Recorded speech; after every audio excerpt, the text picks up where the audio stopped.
Since the middle 1970s, one of the linchpins for fiat US dollar dominance throughout the world has been an agreement to buy crude oil from Saudi Arabia and provide that oil-rich kingdom US military aid and equipment. Protection amongst hostile neighbors to better secure unimaginable wealth for the kingdom. In return, the Saudis cumulatively plowed trillions of their petrodollar revenue back into treasuries and US debt IOUs since, helping to finance America's empire by debt demand. Those days and that system are likely slowly ending now. Cut to 2023. For over a decade, cracks have been forming in this old petrodollar agreement, and new alliances are being made with other major oil market players out in the open. Of course, in the alternative media world, hyperbolic articles and videos telling you the fiat Fed note is basically dead are commonplace and often exaggerated. Even clips from far-flung nations in Africa, like Kenya, who is actively de-dollarizing their oil market, a country whose GDP is just under 1/1000th of the world's gross GDP. It's clips like these that get passed around the internet, often creating Chicken Little responses of imminent fiat US dollar demise galore. For the people who work numbers, I am giving you free advice that those of you who are holding dollars, you surely might go into losses. You better do what you must do, because this market is going to be different in a couple of weeks. Yes, the fiat US dollar system is certainly waning in dominance, and a long-term secular bear market for bonds is staring us all point-blank in the collective face. But what surprised me most early on this week was how right and left-wing media had begun covering this petrodollar fallout story as if they were the local news, reading from narrative-approved teleprompters and copy-pasted scripts. Sharing of biased and false news has become all too common on social media. More alarming, some media outlets publish these stories without checking facts first. Unfortunately, some members of the media use their platforms to push their own personal bias and agenda to control exactly what people think, and this is extremely dangerous to our democracy. So why now? Is it merely the story has become too obvious to now not be commonly covered by mainstream news? Or is there a larger narrative game afoot? Of course, before major secular changes come crashing down, it makes sense that the powers that be would want to condition the populace for some handy divide-conquer scapegoats. Hello, this is James Anderson on behalf of SD Bullion. Smash the like button if you enjoy these bullion market updates. And before we get into the meat of the right-left propaganda clips, let me remind you, SD Bullion has a nice sale on what I would argue is probably one of the best silver bullion round designs in this 21st century bullion bull market. These silver stacker rounds are a must for anyone who appreciates heavy, beautifully designed silver bullion pieces. Now, back to the mainstream coverage of fiat dollar cracks in the system. We'll begin with recent right-wing slant of these trends. Try and ignore the political divide-conquer points that they're going to make. Instead, focus on the actual points that are beyond partisan lines. Putin announced this week that Russia will begin using the Chinese yuan for international payments instead of the dollar. Saudi Arabia is also in talks with Beijing to do the same thing. Speaking of Saudi Arabia, meanwhile, they are in talks with Iran as well to consider an economic alliance with China and Russia. And they can even be joining the BRIC countries, which is an acronym for these countries here, Brazil, Russia, India, China, and South Africa. These countries all have emerging economies. So what happens if our economy and the U.S. dollar are no longer the world's dominant currency? Former Assistant Treasury Secretary and host of the Monica Crowley podcast, Monica Crowley, is here to weigh in. Monica, great to see you this morning. Let's start right there. What happens if these emerging economies move away from the U.S. dollar towards the Chinese yuan? Well, good morning, Will. It's great to be with you. And it's really hard to overstate exactly how catastrophic the abandonment of the U.S. dollar would be. as the world's global reserve currency. Look, since the end of World War II, the dollar has been the safe place to go, and it's been backed up by a couple of things. It originally was backed up by gold, but President Nixon took us off the gold standard, so there's no hard asset backing up the dollar anymore for the last 50 years. But also it's been backed up by the strength and economic power of the United States and the fact that oil has always been traded in dollars. If that were to end, that would mean the end of the U.S. dollar. Look, there is a perfect storm happening right now, Will. The world's reserve currency being that, having that status has been a real privilege, but we've abused the privilege by wholly reckless monetary and fiscal policies over many years, certainly over the last couple of years, which has really devalued the dollar. On top of that, now you do have this perfect storm of Biden's weakness, his war on American domestic energy production, the Ukraine war, and as you point out, because of all of these things, we've got America's enemies led by China forming a new economic bloc. And all it would take at this point now, because we're at this pivotal moment, Will, is for Saudi Arabia, who has indicated that they're open to this, to say, you know what, we're going to be open to considering other currencies to trade in oil. If that were to happen, there would be a complete implosion of the global economic system, but certainly the American economic system. And if that were to happen, you'd be looking at sky-high inflation, just raging Weimar Republic kind of inflation. If you think inflation is bad now, just wait. But more importantly, we would lose our economic dominance and we would lose our superpower status. Monica, the world's reserve currency, you said it's a privilege for the United States for the dollar to have been the world's currency. How does that relate to each individual American? How has that changed or impacted or improved our lives throughout the last several decades? Yeah, I mean, it's given the United States incredible dominance in the world in terms of the economic system and in terms of trade. It's kept prices down. So whether it's energy prices, whether it's your food prices, the entire global economic system is reliant on the safe and secure dollar.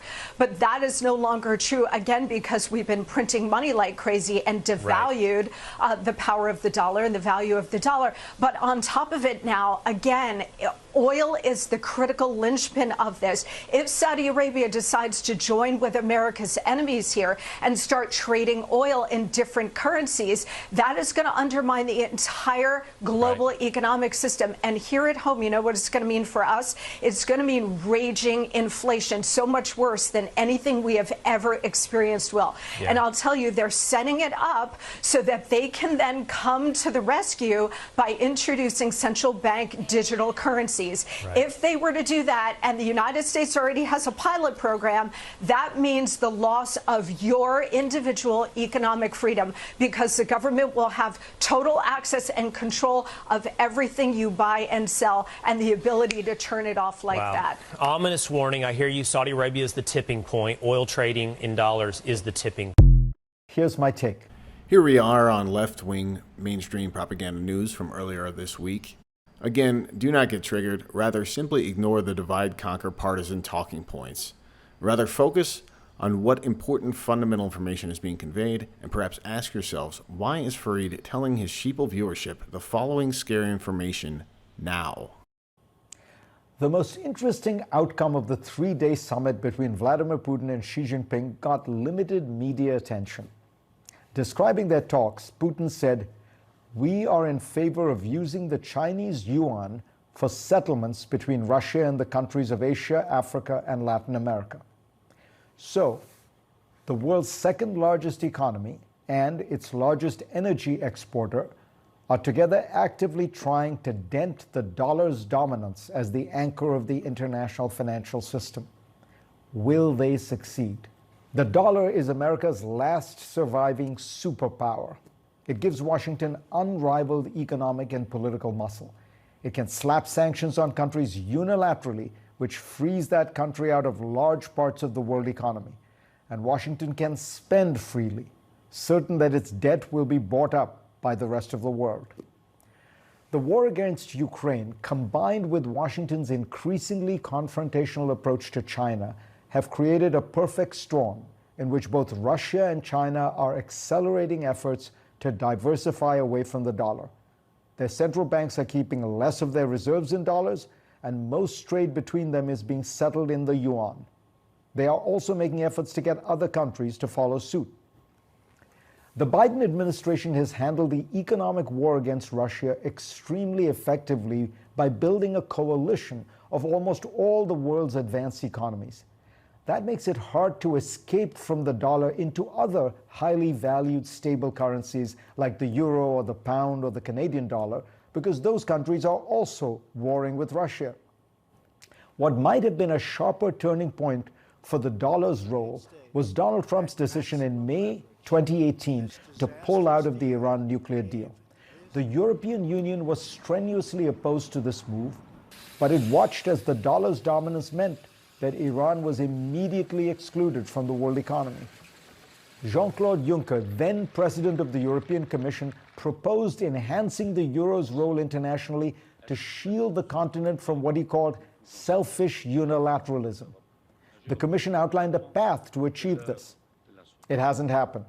There remain too many fundamental doubts about the future of the euro itself. Dollar dominance is firmly entrenched for many good reasons. A globalized economy needs a single currency for ease and efficiency. The dollar is stable. You can buy and sell it any time, and it's governed largely by the market and not the whims of a government. That's why China's efforts to expand the yuan's role internationally have not worked.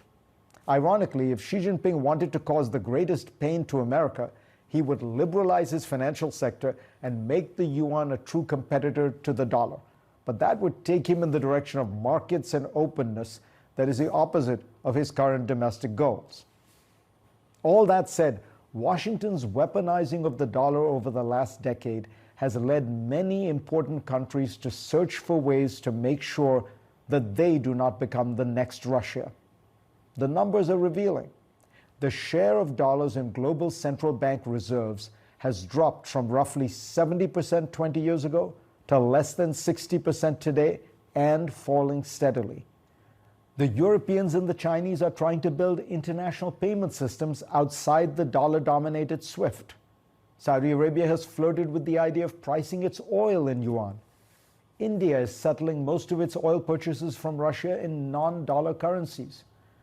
Digital currencies might be another alternative, and in fact, China's central bank has created one. All of these alternatives add costs.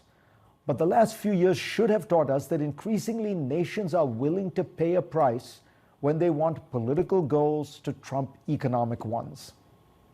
We keep searching for the single replacement for the dollar, and there will not be one. But could the currency suffer weakness by 1,000 cuts? That seems a more likely scenario. The author and investor Ruchir Sharma points out, right now, for the first time in my memory, we have an international financial crisis in which the dollar has been weakening rather than strengthening. I wonder if this is a sign of things to come. If it is, Americans should worry. I spoke last week about the bad geopolitical habits Washington has developed because of its unrivaled unipolar status. It's even more true economically. America's politicians have gotten very used to spending seemingly without any concern about deficits. Public debt in America has risen almost fivefold, from roughly $6.5 trillion 20 years ago to $31.5 trillion today. The Fed has solved a series of financial crises by massively expanding its balance sheet, almost 12-fold, from around $730 billion 20 years ago to about $8.7 trillion today. All of this only works because of the dollar's unique status. If that were to wane, America will face a reckoning like none before. So now that you two have seen this week's mainstream left-right paradigm, fiat dollar dominance, demise clips, and narratives, I put the question to you all out there. Why is this hardcore demise rhetoric finally now hitting mainstream media news channels? What's your take? Let me know in the comments section below. That's all for this video. Thank you for watching, and as always to you out there, take great care of yourselves and those you love. If you enjoyed this content, be sure to give our video a thumbs up. To keep getting bullion-related news and industry insights, be sure to subscribe to our channel. Finally, hit that alert button so you know when we publish fresh content.